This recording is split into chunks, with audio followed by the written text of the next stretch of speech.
So if you think about the concept of physical force, there is this structural principle that has always just fascinated me. Oh, really? Okay, what kind of principle are we talking about here? Well, picture this.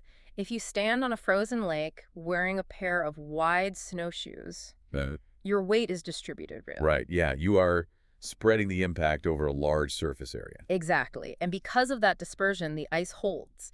But if you step onto that exact same patch of ice wearing, like a stiletto heel, you are concentrating all of your mass into one tiny razor sharp point. Oh, wow. Yeah, the force isn't actually any greater, but the concentration of it is just massive. Right. And because of that density, because it's all in one spot, the ice shatters. It is entirely about density. I Yeah. mean, you're dealing with the exact same amount of energy, the same amount of weight, but it is focused down to an absolute unyielding pinpoint. The surface area shrinks, but the penetrative power just skyrockets. And that brings us to why we are here today.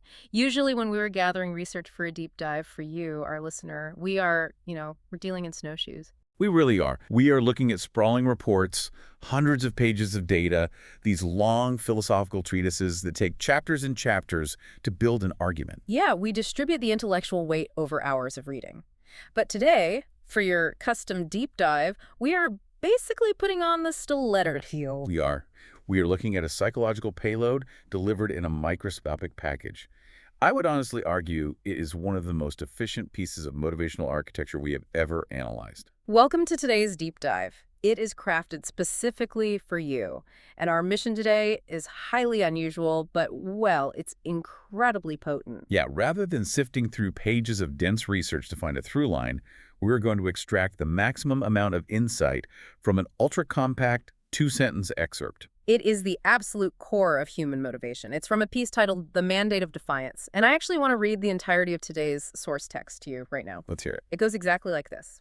They doubted you, now prove them wrong. 9 words. I mean, if you include the title, it is exactly 9 words long. Okay, let's unpack this, because on the surface, someone might hear that and think, well, it sounds like a bumper sticker, right? Yeah, or maybe some dialogue from a greedy sports commercial or something. Exactly. But our goal today is to answer a very specific question. How do 9 simple words manage to trigger a visceral, literal biological reaction in the human body? To answer that, we really have to look straight at the biological mechanism. When you hear those words, your heart rate actually changes. Wait, literally. Your actual heart rate. Literally, your nervous system reacts. And it all begins with the deployment of the undefined threat in that very first sentence. They doubted you. Okay, an undefined threat. Break that down for me. So the human brain is an evolutionary survival machine, right? And its threat detection center, the amygdala, is constantly scanning the environment. Just looking for anything that could be a danger. Exactly. And when a threat is specific, say, I don't know, a predator in the brush, the amygdala knows exactly what to do. It calculates the distance, prepares the muscles, and initiates a specific physical response. Okay, so it categorizes the threat and deals with it. But in this text, the threat isn't specific at all. It is just this vague collective they. Which is exactly why it triggers such an intense reaction. When the amygdala encounters an undefined social or psychological threat, it goes into a state of heightened generalized alert. Because it doesn't know where the attack is coming from. Precisely. It's like an anonymous group doubting your capabilities. Historically, for early humans, social rejection or doubt from the tribe meant exile. And exile essentially meant death back then. Right. So your brain doesn't distinguish well between physical danger and social underestimation. By keeping the doubters completely anonymous and undefined, the author forces your brain into a state of hypervigilance. Wow, okay, it's like a mirror. So you're saying because the they is left completely blank, my brain is forced to fill it in with my own personal critics. It acts as a flawless psychological mirror. The author doesn't need to know your specific situation to motivate you because the text provides a blank canvas. So my brain is just searching its own archives to assign a face to the threat. Yes, your own insecurities, maybe a specific rival at work, a hypercritical family member, or even your own internal imposter syndrome. Your mind will automatically paint the faces of the enemy onto that canvas. The amygdala basically does the heavy lifting for the author by identifying whoever represents the biggest obstacle in your life right now. Exactly. Makes it universally applicable but deeply personal at the same time. But here's where it gets really interesting, because I kind of have to push back on this premise. Okay, go for it. We're analyzing this anonymous they as a brilliant motivational hack. And clearly, it is effective at getting the blood pumping and the amygdala firing, but is relying on an anonymous, undefined they actually a healthy framework for a human being to operate within? That is a very fair question to ask. I mean, I think about the danger of manufacturing an adversarial relationship. What if they didn't actually doubt you? Right. What if no one is actually thinking about you at all? Exactly. What if they are just busy with their own lives and you are building up this massive defensive posture against a phantom enemy just to generate the friction you need to get out of bed? That is a critical psychological distinction to make. To analyze it impartially, we have to look at the long-term pull of how humans process that manufactured friction. Because it sounds exhausting, frankly. You are absolutely correct that relying on a phantom enemy as a permanent state of being is hazardous. If you are constantly triggering your amygdala to fight an invisible they, you are living in a state of chronic stress. Which means you are just continually flooding your endocrine system with cortisol, right? The primary stress hormone. Yes. And over time, operating from a place of defense and resentment degrades cognitive function. It disrupts sleep, and ultimately, it leads to severe burnout. It feels like drinking, I don't know, a pot of espresso to cure a headache. That is a great analogy. It might jolt you awake and get you moving, but the crash is going to be terrible, and you might cause a lot of collateral damage to your own nervous system along the way. Yeah, but we also have to look at why the author employs it here, and why it is undeniably effective in the short term.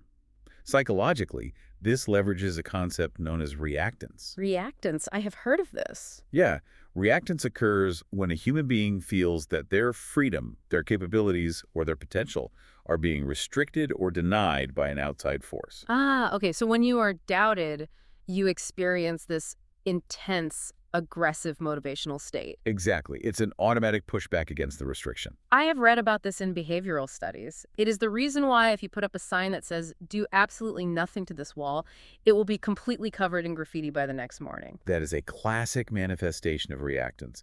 The restriction of freedom triggers an aggressive pushback to reestablish agency. So they are essentially telling you that you can't do something just so you will. In this context, yes. The author is intentionally inducing a state of psychological reactance. And the crazy thing is, whether the they is real or imagined almost doesn't matter to the subconscious mind. Because the body reacts the same way regardless. Yes, the mind feels the restriction, the doubt, and generates the biological fuel required to break through it. It is an ancient survival mechanism, adapted for modern ambition. So is it a healthy framework for a lifetime? Perhaps not. But as a spark to ignite a fire when you are completely stalled out. It is unparalleled in its efficiency. So the friction is the feature, not a bug, but it is meant to be a starter motor, not the main engine. That is perfectly stated. You use the friction of the they to get the gears turning, but eventually you have to transition to a more sustainable fuel source. Right. And that starter motor needs a framework to operate within, which actually brings us to the very title of the piece. We cannot overlook the structural framing device the author chose, the mandate of defiance. I was hoping we would get to the title, because the mandate of defiance sounds like a massive oxymoron that somehow loops back around to making perfect sense. It really does. Let's break down the linguistic tension there. A mandate is an official order. It is an inescapable obligation, a commission to do something. It implies that a higher authority or some undeniable circumstance has handed down a ruling. Exactly. But then you combine it with defiance, which, by its very definition, implies rebellion. It is the act of going against authority, of breaking the rules. So putting these two words together creates this dizzying paradox. You are literally being ordered to rebel. The authority is commanding you to reject authority. It is brilliant because it alters the fundamental nature of motivation. I am thinking about this in terms of the locus of control in psychology. Oh, that's a great connection. For anyone listening who might be unfamiliar, your locus of control is basically where you believe the power in your life comes from. Right. Internal versus external. Yeah.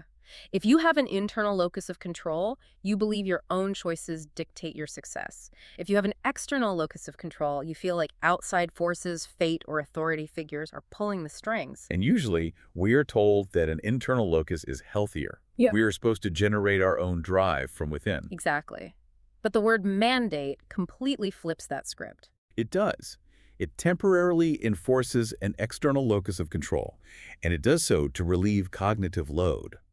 Wait, how does an external locus of control relieve cognitive load? Well, human beings often struggle with motivation when we have too much freedom or when we are suffering from decision fatigue. Ah, the paradox of choice. Right. If you have to wake up every single day and agonize over finding the internal willpower to push through difficult tasks, you eventually exhaust your psychological reserves. So, by framing this defiance as a mandate, the author externalizes the requirement. Yes, you don't have to debate whether or not to fight back today. The debate is over. The mandate has already been issued from on high. That is such a fascinating mental bypass. Your only job now is execution. It simplifies the cognitive load dramatically. You no longer have to search your soul to find the internal willpower to want success. You're simply fulfilling an external, non-negotiable obligation to be defiant. It removes the paralyzing option of passivity. It is almost a profound relief when you think about it.